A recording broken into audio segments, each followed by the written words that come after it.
Olá, seja bem-vindo e bem-vinda ao programa O Assunto É, uma produção do Instituto Federal da Paraíba, campus João Pessoa. Eu sou o Tiago Zaidan e o assunto de hoje é convivência com o semiárido. Para conversar conosco sobre o tema, eu recebo Arilde Franco Alves, professor do curso de Gestão Ambiental do IFPB João Pessoa. Obrigado pelo convite, estou à disposição dos ouvintes. Keliana Dantas, professora de Química do campus João Pessoa do IFPB. Olá, também agradeço o convite.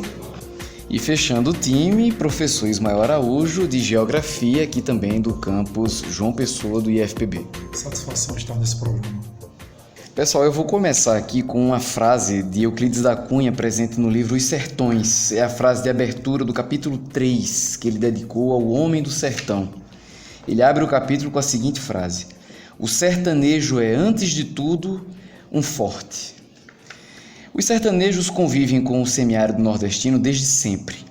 E é sobre essa convivência que nós vamos conversar hoje. Para começar, eu pergunto, sempre houve seca no sertão nordestino? Eu estou vendo aqui que na obra de Euclides da Cunha, que já tem mais de 100 anos, ele já fala de seca. Sempre houve?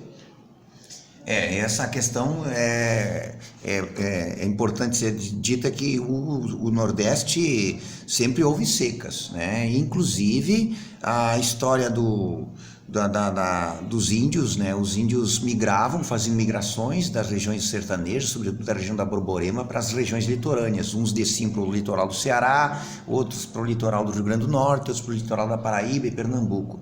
E onde ocorriam inclusive os conflitos, né? Entre as diferentes comunidades indígenas, por exemplo, os cariris com os tabajaras aqui do litoral. E só um exemplo disso, tem um livro chamado Sociologia das Secas, né? Que um livro antigo, que eu tenho até ele em cópia, porque não consegui encontrar o livro original, né? Da editora À Noite, nem sei se existe uma editora de São Paulo, À Noite, deve ter, não existe mais. E eu consegui cópia desse livro, um livro de 1947, né? E que conta essa coisa da sociologia das secas, colocando o histórico dos índios, que retrata inclusive já no período da chegada dos portugueses aqui, períodos cíclicos de seca. E um exemplo dessa questão dos índios é que quando os europeus chegaram aqui, eles dominavam a técnica de armazenagem de carne através do charque, por exemplo. Aí chegaram aqui no Nordeste e os índios já faziam o tal de monken, que o monken é, na verdade, o que a gente chama de carne de sol, né? Que é uma técnica de você fazer uma espécie de desidratação rápida, né?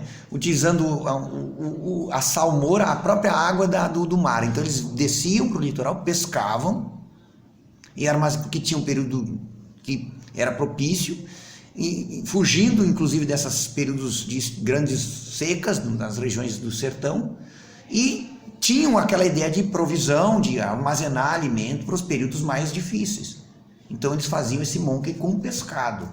E o exemplo mais palpável e mais concreto que a gente tem hoje é essa nova política, vamos dizer assim, essa nova discussão que se tem de que as secas, né, são fatos da natureza dados, e que combater as secas, como inclusive lá no começo do século passado foi criado um órgão, né, um organismo público, né, de DENOX, né, que trocou a sigla de nome, mas hoje é conhecido como DENOX, né, que na época era IFOX, né, que era Instituto, depois Departamento, não sei o que, de Obras contra Secas. E ao longo de todo o século XX se fez coisas para combater as secas, e as secas continuaram.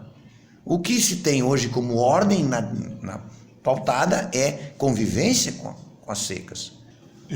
Do ponto de vista climático, o semiárido brasileiro representa 11%.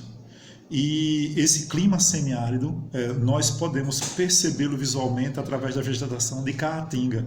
Esse termo caatinga, com 2 A's, é um termo também indígena, que significa mata branca, que é uma característica da vegetação que, na época de seca, a vegetação ela perde suas folhas para diminuir a sua transpiração e resistir pelo período de secas. As secas, elas demoram, uma seca pode durar de 3 a 5 anos, né? E elas ocorrem Existem alguns motivos que podem gerar as secas.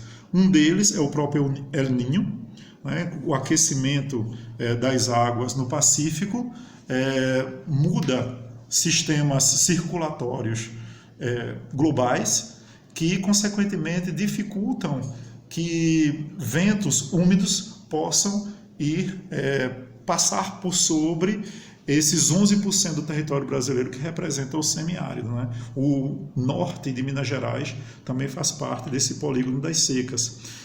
Outro motivo que gera seca, não só a questão climática, mas também a questão geomorfológica, o relevo. Algumas dessas áreas não recebem as nuvens que possuem maior quantidade de águas, porque são nuvens mais pesadas e elas não conseguem transpor verdadeiros paredões, frontes de planaltos, como é o caso, por exemplo, do Planalto da Borborema. Quem mora aqui na Paraíba sabe que vai até Campina, passa de Campina, chega ali por Soledade, já está tudo seco, né? Justamente porque essas nuvens que vêm do litoral, ao adentrarem para o sertão, a maior parte dessa água vai precipitar sobre o front do Planalto. E para o sertão, parte dessas chuvas vem no verão, em fevereiro, por causa de uma massa que se forma em cima da floresta amazônica, e quando essa massa ela tem força suficiente, ela chega até o sertão nordestino. Quando não, ocorre justamente as secas. Só que tem um detalhe bem interessante no nosso semiárido, ainda do ponto de vista climatológico. O lugar que menos chove, que é justamente o Cariri paraibano, a região dos Cariris, é uma região que ainda chove 500 milímetros ano, ou seja, 50 centímetros. 50 centímetros é praticamente 2 palmos, né, de uma pessoa de mais ou menos 1,80 m, vai dar mais ou menos 2 palmos, 50 centímetros, e é literalmente água na canela. O problema dessa água, nesses lugares mais secos, é porque elas são mal distribuídas, elas podem cair ou não em um ano, e quando elas caem, mesmo assim, elas caem num período muito curto, que é fevereiro, março e um pouquinho ainda de abril. E, consequentemente, são praticamente 2 meses chovendo e os outros 10 meses não. Então, o que acontece? Dificulta quem trabalha com semiárido ter chuva, como, por exemplo, nós temos aqui. A gente tem praticamente 6 meses de chuva, lá são 2. Então, uma das grandes questões hoje é justamente como armazenar essa água. E lá atrás o DENOX fez um excelente trabalho, porque começou um trabalho de armazenamento de água em açudes, mas não é o mais apropriado. O mais apropriado são as barragens subterrâneas, porque enquanto que no açude você tem uma perda de 30% a 35% do volume de água por evaporação, e um açude isso desce para uma barragem subterrânea, isso desce para 5% a 7%. Então você tem mais água, você armazena mais água numa barragem subterrânea. Outro aspecto interessante com relação ao nosso semiárido é que esse semiárido que nós vemos hoje não é o semiárido de 200, 300 anos atrás. O semiárido de 200 a 300 anos atrás, ele tinha uma vegetação bem mais alta, mas uma vegetação relativamente exuberante com relação ao que nós temos hoje. Vegetação de semiárido, cajazeiras, que inclusive dá o nome de um município que já está bem a oeste, praticamente no limite com o Ceará, umbuzeiro, juazeiro, né? São árvores de grande porte que ocupavam boa parte do nosso semiárido e várias outras árvores. O problema é que houve um processo de ocupação, esse processo de ocupação, como sempre, desastroso, que vai destruindo tudo e que, inclusive, foi prejudicando mais ainda um sistema que já era muito frágil. Então, a gente pode dizer que com a presença humana e a retirada dessa vegetação arbórea que existia ao longo de boa parte do nosso semiárido, aprofundou a crise da seca.